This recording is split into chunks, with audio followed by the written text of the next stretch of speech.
Ladies and gentlemen, I want us to proceed with the discussions for today, and glad to see Sonia just walk in, who made sure many of us are here. Sonia, thank you for working with your team to make this event happen.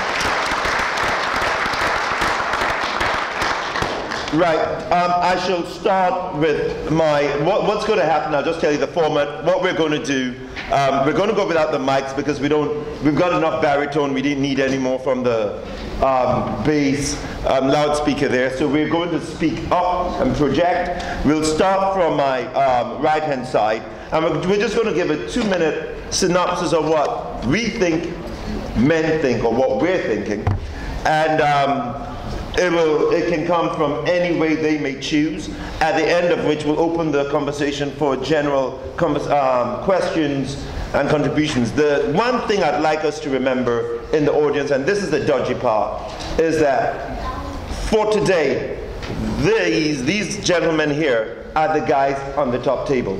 So try not to hug the mic.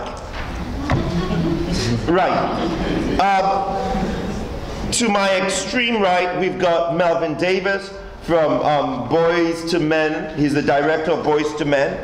And beside him, we've got Professor Gus John. And that's the Institute of Education. Yeah, he said Ed, but I'm going Education. We've got Gary Green, who's a barrister from Tooks Chambers. And we've got Lawrence, LARTY, Associate Lecturer, University of Arts. We've got KEYNES EMERUWA, who's the author of Money, Power, and Respect. We've got Mr. C. Oh, sorry. I know he's a comedian, so he's just going to put a hyphen before his surname. What's all that about? you know, okay. So I'm just going to stop at Mr. C, entertainer, comedian, and the name of his organization is Entertainment. Entertainment. Right, you see, I told you, he's a comedian. Then you've got Christopher Childs, who is a tailor, and you can see that from the outfit he's wearing. Then you've got Tobin, Gate Ventures Facilities Service. And then you've got Charles Thompson, Screen Nation. He's a film producer. So we've come from all over the world here, guys. So first of all, let's make our top table feel welcome.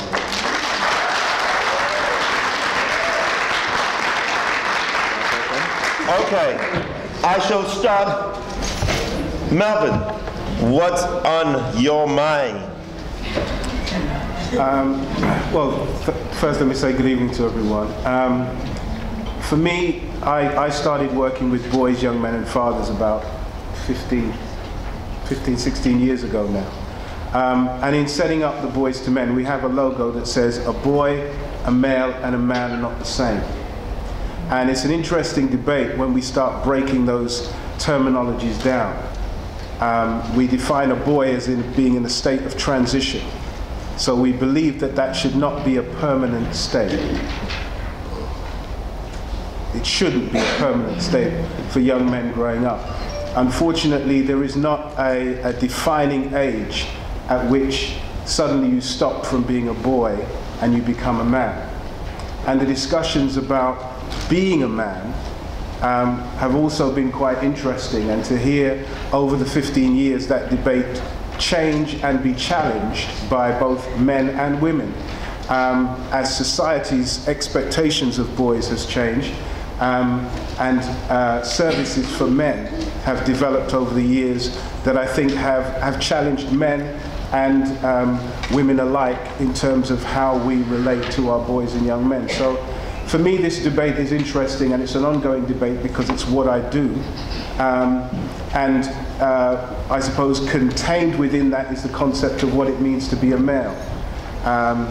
And the gender, the ideas around masculinity, and the challenges that presents itself to all of us. I think I have a lot to say on it, and I'll be interested to hear what you have to say about it too. Thank you very much. Charles, what are you thinking? I was just resting here thinking I've got time. If you want to know. No, what I'm thinking is, well, you asked the question what the men want, I would think men want more. They're very competitive, they need a little bit more. But because I work in the film business, I was just considering how images profoundly influence young people, especially, and how the images that we've seen for many, many years, that we've seen more and more in cinema in the UK now, are beginning to kind of define how young black men are being seen more and more. And that's a pretty problematic situation.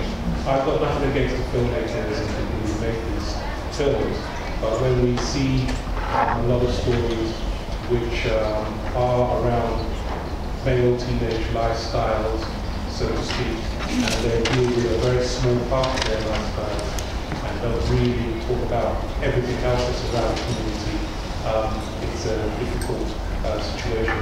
So many men who make these films, as well as the people who are in it, have a responsibility to do their very best as talent, but also to kind of provide something more than what we're seeing. So I know all you guys love, with adulthood, etc., and the novel that's coming. But there's a series of films that are coming, which I think one's called Sket. And I don't quite know what that means, but I know it's sort of positive representation of women. There's another called Felton and others, which are essentially beginning to define how a lot of young black men are seen, and that's a little difficult. So that's what I'm thinking about. Right. Okay. Thank you very much. Okay. Tevin, what's on your mind? What are men thinking? Please project all the way to the back. I think from my point of view, the issue, I think, kind of breaks into two different fields. One from an academic perspective and one from the social perspective. I think what's happened very recently is that it seems to be quite encouraged for young boys to be negative, irresponsible, and just plainly useless. And I think what we're probably trying to do today is really try to get to the core of that. Find out how on earth is it easier to find yourself in prison than it is to go to university. That's got to be ridiculous. And the thing is, it's also juxtaposing the past to where we are. Some of us, well, quite a lot of us, our parents came here in the 1960s, and times were harder, and they still survived. So how is it possible that now that things are much easier, now I'm not saying racism still doesn't happen, but now that it's a lot easier, how is it that we still not achieve it? And I think probably more than anything, that's really what's on my mind today. Thank you. Okay. Gets more controversial as we go. Professor Gus John. I thought that would be a good time to bring you in. Yes, well, I mean, thanks to my brothers who've spoken already for what they've said. So what's on my mind? I have been working to improve quality education for black children in this country since 1964.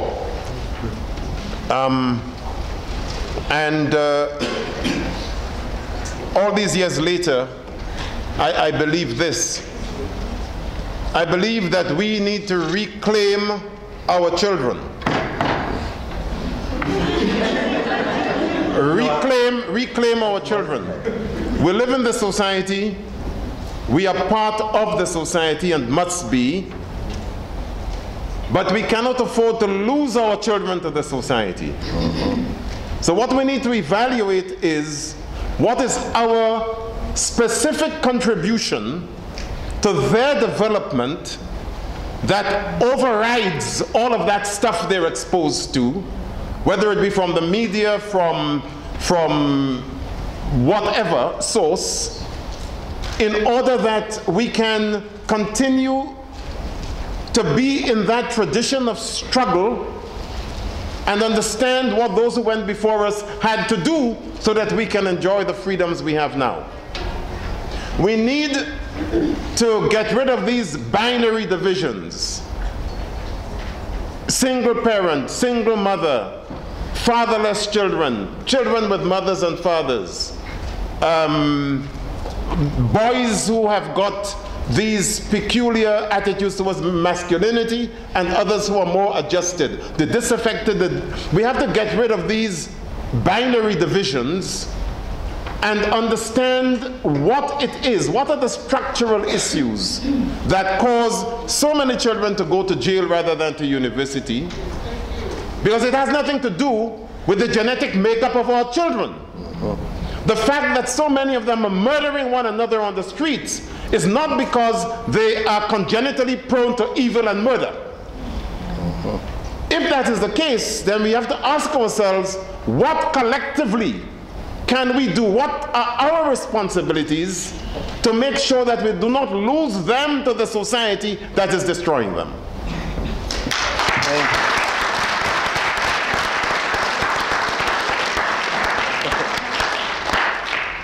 Gary, you're a barrister, and so you deal with the law.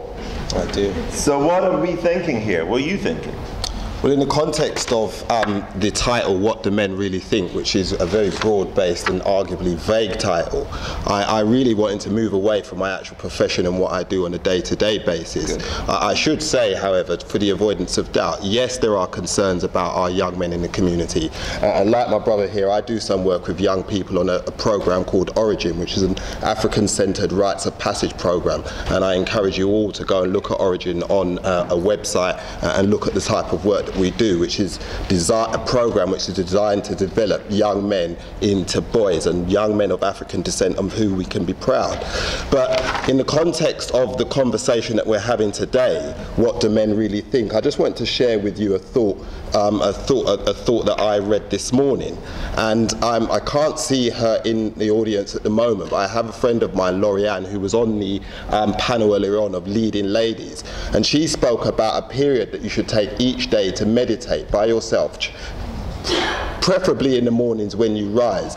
No noise, just some quiet time with yourself and self-reflection. And many of you may know a daily book of messages by Ileana Van Zandt from Acts of Faith. I'm sure some of you have read that and have that. And I read that this morning during my period of meditation, and it said this: we are capable of directing and determining the outcome of any and every situation we face through the power of thought. Yet, since many of us do not realize our true power, we cannot really realize our potential. And I'll just say that again. We are capable of directing and determining the outcome of any and every situation we face through the power of thought. Yet, since many of us do not realize our true power, we cannot realize our true potential. And so, when the question is asked, what do men really think? Or what does any extraneous source, whether it be men or otherwise, really think? I often ask the question, well, what do you really think? Who are you? Do you understand who you are, what your identity is, what your principles, what your values are? So before you're concerned with what anybody else thinks, I think you should really have an understanding of yourself, have an understanding of your greatness, and have an understanding of your true potential.